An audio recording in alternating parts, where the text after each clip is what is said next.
A 23-year-old kid is on his knees in the dirt. His hands are zip-tied behind his back. In December 2022, a 23-year-old millionaire was on his knees in a frozen field, zip-tied, with a gun pointed at his head. 3, 2, 1. The gun fires, but the bullet goes past his head. It was a miss on purpose. The gun fired. It missed on purpose. They weren't trying to kill him yet. They wanted him terrified first. This is Aiden Platursky. A few months ago, he was living in an $8.4 million mansion, driving a $1 million McLaren, posting photos with celebrities.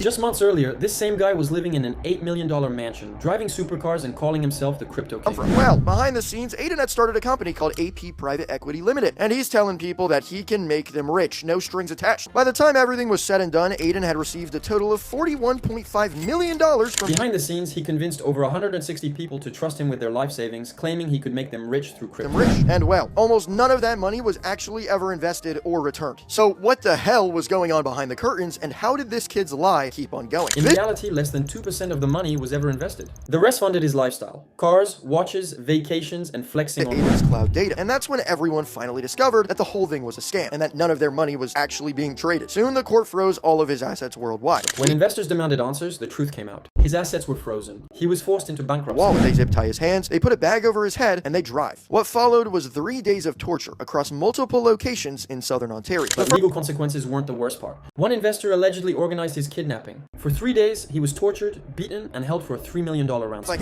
After the bankruptcy and the kidnapping, investigators found out that he was still living lavishly, traveling to the UK, Los Angeles, Miami, Australia, and continuing to post online. After everything, he didn't disappear. He kept traveling, posting online, and allegedly trying to scam people again. Was this karma, or did it go too far? Comment what you think.